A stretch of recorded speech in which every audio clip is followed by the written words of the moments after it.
भक्तों राधे राधे, जय श्री कृष्णा। भक्तों, आप सभी लोग जानते हैं कि 7 अप्रैल 2026 यानी मंगलवार को पड़ रही है वैशाख महीने की पंचमी तिथि, और यह साल की आखिरी पंचमी तिथि है जो बहुत ही खास है।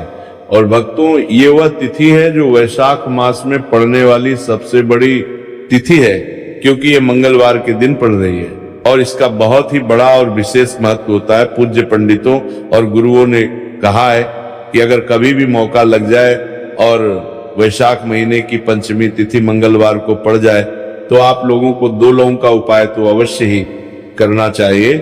इन दोनों का संयोग बहुत ही कम आता है। इसी के साथ में पंडितों और गुरुओं ने अपनी शिव पुराण कथा में बताया है कि इस दिन आपको 2 लौंग का उपाय तो आपको अवश्य ही करना चाहिए, क्योंकि ऐसा दिन पूरे साल में सिर्फ एक ही बार आता है।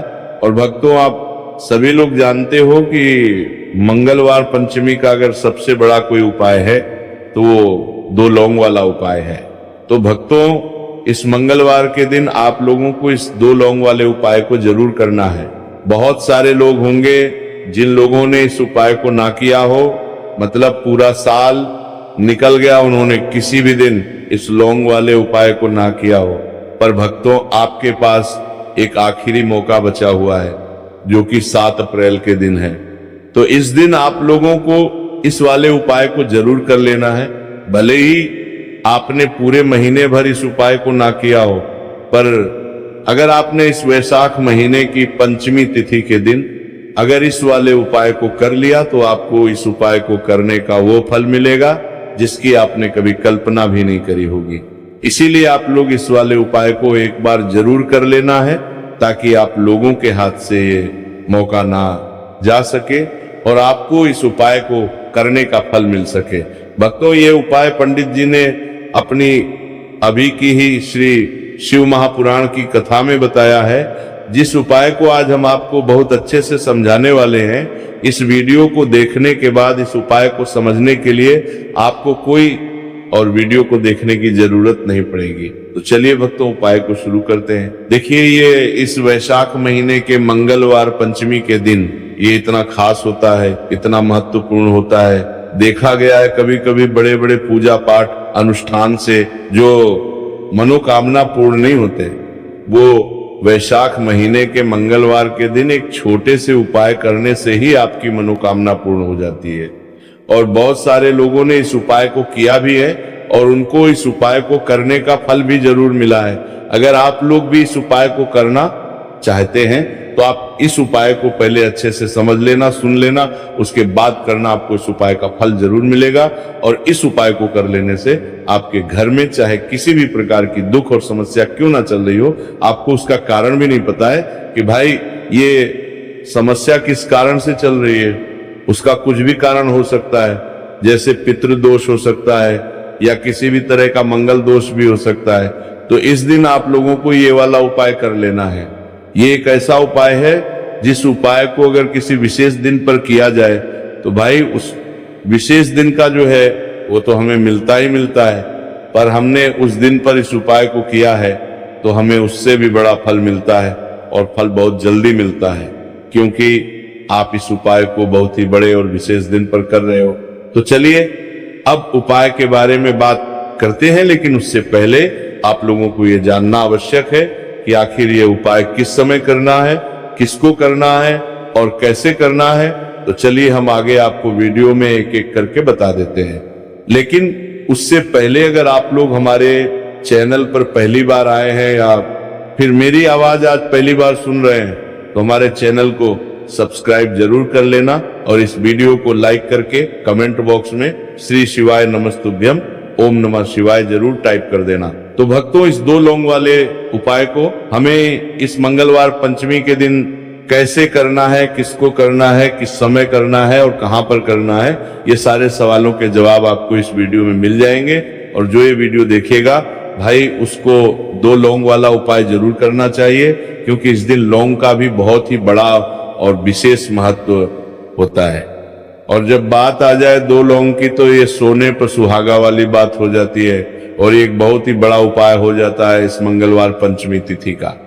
तो अब भक्तों इस 2 लौंग वाले उपाय को आखिर करना किसको है, सबसे पहले हम लोग वो बात जान लेते हैं। तो देखो, घर की जो बड़ी माताएं बहनें होती हैं, उन माताओं बहनों में से कोई भी एक बड़ी माता बहन इस वाले उपाय को कर सकती है। और भक्तों अगर आप चाहे तो अपने घर में से सभी सदस्यों को भी इस उपाय को करवा सकते हैं। अगर किसी व्यक्ति की खुद की कोई मनोकामना है, खुद की कोई दुख और परेशानी है जो कि वो अपने लिए ही करना चाहता है इस वाले उपाय को, तो वो खुद अपने लिए भी कर सकता है। बाकी अगर कोई घर में से ऐसा है जो कि अपने पूरे घर परिवार की सुख और शांति के लिए ये वाला उपाय करना चाहता है तो भाई वो भी कर सकता है, उसमें भी कोई दिक्कत वाली बात नहीं है। कहने का मतलब ये है कि इस उपाय को हर एक सदस्य भी कर सकता है और पूरे घर परिवार के सदस्य के लिए घर की बड़ी माताओं बहनों में से कोई एक माता बहन भी कर सकती है।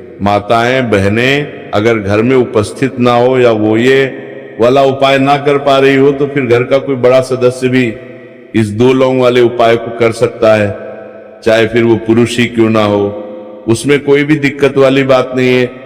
अब भक्तों इस लौंग वाले उपाय को हमें करना कहां पर है, देखो हमें शिवलिंग के पास में जाकर करना है। बहुत सारे लोग प्रश्न करते हैं हर एक उपाय को करते समय, क्या हम इस उपाय को घर पर या मंदिर में कर सकते हैं। देखो, तो इस वाले उपाय को आप मंदिर में करोगे तो अच्छा रहेगा, घर पर नहीं करना है इस वाले उपाय को।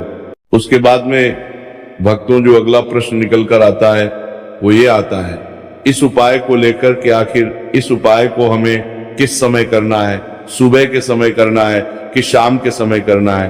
तो देखो, इस वाले उपाय को आप लोग सुबह के समय भी कर सकते हो और शाम के समय प्रदोष काल में भी कर सकते हो। अब अगर आप पूछो कि भाई सबसे उत्तम समय कौन सा रहेगा इस 2 लौंग वाले उपाय को करने का, तो हम आपसे बस यही कहेंगे कि इस उपाय को आप शाम के समय करेंगे तो ज्यादा बेहतर होगा। बाकी अगर सुबह के समय भी करेंगे तो भी अच्छा होगा, उसमें कोई भी दिक्कत वाली बात नहीं है।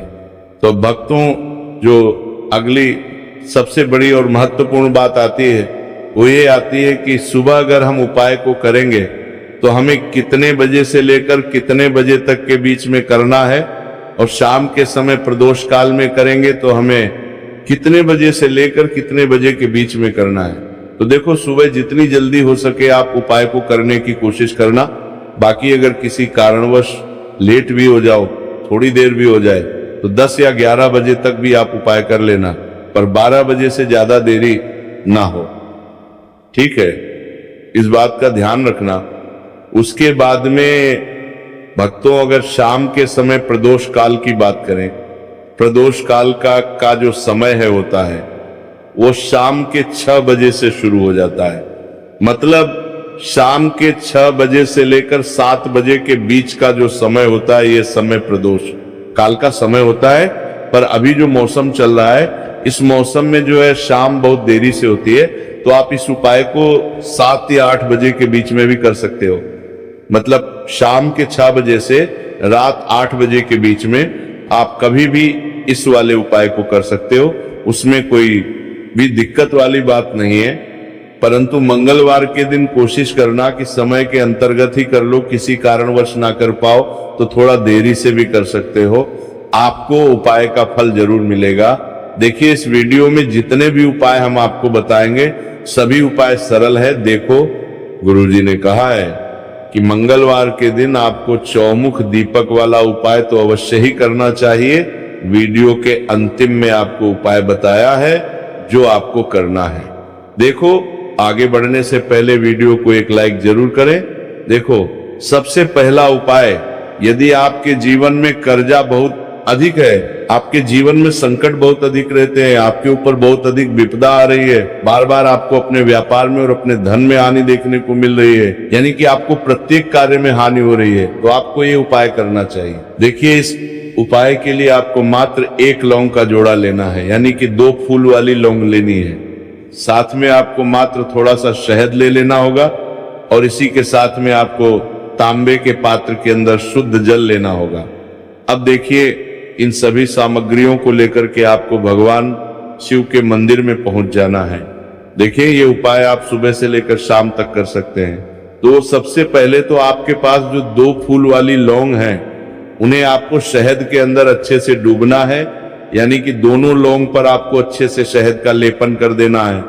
अब आपको जो आपके पास एक लोटा जल है सबसे पहले, तो उसे शिवलिंग पर धीरे धीरे समर्पित करना है और श्री शिवाय नमस्तुभयम इस मंत्र का जाप करते हुए समर्पित कर देना है। अब आपके पास जो 2 फूल वाली लौंग है शहद से, उसे आपको शिवलिंग पर अर्पित करना है और आपको प्रार्थना करनी है कि जीवन में जो रोग की स्थिति है वह समाप्त हो, जीवन के जो संकट और समस्याएं हैं वह सभी समाप्त हो, जीवन से जो कर्ज की समस्या है वह समाप्त हो। इस प्रकार से प्रार्थना करते हुए ये जो 2 फूल वाली लौंग ही शहद संयुक्त, इससे आपको शिवलिंग पर अर्पित कर देनी है। आपकी जो भी समस्या होगी इस मंगलवार के दिन अवश्य ही समाप्त हो जाएगी। तो इस प्रकार से आपको पहला उपाय करना है। अब हम बात कर लेते हैं दूसरे उपाय के बारे में। देखो ये उपाय आपके लिए सर्वश्रेष्ठ होने वाला है। देखिए, इस उपाय के लिए आपको मात्र 5 हरे मूंग के दाने आपको साबुत लेने, खंडित नहीं होने चाहिए, इस बात का ध्यान रखें। और इसी के साथ में आपको एक तांबे के पात्र के अंदर अपने घर से शुद्ध जल ले लेना है। अब भक्तों, इन सभी सामग्रियों को लेकर के आपको सीधे पहुंच जाना है भगवान शिव के मंदिर में। देखिए, इस उपाय को भी आप सुबह भी कर सकते हैं और शाम के समय में भी कर सकते हैं। देखिए, भगवान शिव के मंदिर में पहुंचने के बाद आपके पास जो 5 हरे मूंग हैं, उनमें से पहला जो हरा मूंग है आपको शिवलिंग के सामने, जो नंदी महाराज होते हैं और उनका जो पैर उठा हुआ होता है, वहां पर आपको पहला हरा मूंग समर्पित कर देना है और आपको ओम नमः शिवाय इस मंत्र का जाप कर लेना है। फिर आपको दूसरा हरा मूंग लेना है और शिवलिंग पर जो श्री गणेश जी वाला स्थान होता है वहां पर आपको ये दूसरा हरा मूंग समर्पित कर देना है, यानी कि शिवलिंग के सीधे तरफ आपको ये दूसरा हरा मूंग समर्पित करना है और फिर आपको ओम नमः शिवाय या फिर श्री गणेशाय नमः इस मंत्र का जाप कर लेना है। तीसरा हरा मूंग का दान आपको भगवान शिव की सबसे प्रिय पुत्री माता अशोक सुंदरी वाले स्थान पर समर्पित करना होगा। शिवलिंग की जो जलाधारी होती है, जहां से जल बह करके आता है, उसी जलाधारी के बीच में जो कहीं न कहीं उठी हुई लाइन होती है सांप की आकृति के रूप में, वहीं पर आपको तीसरा हरा मूंग समर्पित करना है और फिर आपको ओम नमः शिवाय इस मंत्र का जाप कर लेना है। अब भक्तों, चौथा जो हरा मूंग है उसे आपको भगवान कार्तिकेय जी का जो स्थान होता है शिवलिंग पर, वहां पर आपको ये चौथा हरा मूंग का दाना समर्पित कर देना है और आपको ओम नमः शिवाय इस मंत्र का जाप कर लेना है। अब भक्तों, आपके पास जो 5वां और अंतिम हरा मूंग बचा हुआ है उससे आपको उससे जल के पात्र के अंदर डाल देना है और इस हरे मूंग से युक्त जल से आपको भगवान शिव के शिवलिंग का अभिषेक कर देना है। जल आपको बिल्कुल धीरे धीरे समर्पित करते जाना है और लगातार आपको शिव महापुराण के मूल मंत्र श्री शिवाय नमस्तुभयम इस मंत्र का जाप करते रहना है। फिर आपको शिवलिंग के सामने बैठकर, यदि आप अपने बच्चों के लिए ये उपाय कर रहे हैं, यदि आप अपने बच्चों की बुद्धि, ज्ञान और विवेक के लिए उपाय कर रहे हैं तो उसके लिए आपको प्रार्थना कर लेनी है, या फिर व्यापार में वृद्धि करने के लिए ये उपाय कर रहे हैं तो उसकी कामना करते हुए आपको प्रार्थना कर लेनी है, या फिर अपनी नौकरी के लिए कर रहे हैं, या फिर अपने इंटरव्यू के लिए, या फिर धन की प्राप्ति के लिए कर रहे हैं। जिस भी कामना के लिए आप उपाय कर रहे हैं उसे परिपूर्ण करने के लिए आपको महादेव से प्रार्थना कर लेनी है और फिर आपको वापस अपने घर आ जाना है।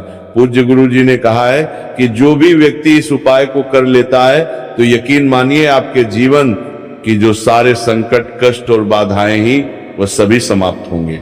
अब हम बात करते हैं अगले उपाय की। इस उपाय के लिए आपको एक दीपक लेना है। दीपक आप मिट्टी का भी ले सकते हैं और शुद्ध आटा मढ़कर उसका दीपक भी आप तैयार कर सकते हैं। दीपक के अंदर गोल बाती का प्रयोग करना है और दीपक के अंदर आपको शुद्ध घी का प्रयोग करना है। इसी के साथ में आपको मात्र एक फूल वाली लौंग लेनी होगी। अब ये दीपक और एक फूल वाली लौंग लेकर के सीधा आपको पहुंचना होगा बरगद के वृक्ष के। वहां पर देखिए, सबसे पहले तो आपके पास जो एक फूल वाली लौंग है उससे आपको बरगद के वृक्ष की जड़ में समर्पित करना है। देखिए, अगर आपके जीवन में कोई भी बड़ा संकट आने वाला है, कोई भी बड़ा कष्ट आने वाला है, तो वह इस उपाय के माध्यम से दूर होने वाला है। महादेव की विशेष कृपा रहेगी कि जो भी संकट आपके जीवन में आने वाला होगा वह भी दूर हो जाएगा। तो आपको एक लौंग समर्पित करनी है बरगद के वृक्ष की जड़ में, और वहीं पर आपको जो है गोलबाती व दीपक जो आप लेकर के गए हैं उससे भी वहां पर प्रज्वलित कर देना है। देखिए, जब भी आपको जीवन में इस साल लगने लगे कि आपके जीवन में कुछ भी अच्छा नहीं चल रहा है, तब भी आपको कोई उपाय करना है। तो इस प्रकार से आपको ये उपाय करना है। अब हम जान लेते हैं चौथे विशेष उपाय के बारे में। देखें, यदि आपके विवाह में, शादी में कोई भी समस्या आ रही है, यदि आपका जो कर्ज है वो दिन पर दिन बढ़ते ही जा रहा है, तो आपको ये चमत्कारी उपाय करना चाहिए। कोई भी समस्या अगर जीवन में है तो उसे दूर करने के लिए आपको ये उपाय करना चाहिए। मंगल दोष से जुड़ी हुई समस्या भी है तब भी आपको ये उपाय करना चाहिए। देखिए, इस उपाय के लिए आपको एक तांबे के पात्र के अंदर अपने घर से शुद्ध जल लेना है, और इसी के साथ में आपको एक छुटकी लाल चंदन लेना होगा।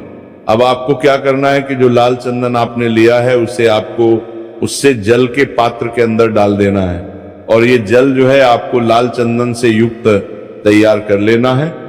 और ये लाल चंदन से युक्त जल आपको भगवान शिव के मंदिर में लेकर के पहुंचना है। लेकिन ये उपाय भी आप सुबह से लेकर के शाम तक कर सकते हैं। अब भक्तों, ये जो लाल चंदन से युक्त जल है, इससे आपको भगवान शिव के शिवलिंग पर धीरे धीरे अर्पित कर देना है, और आपको लगातार श्री शिवाय नमस्तुभ्यम इस मंत्र का जाप करते रहना है।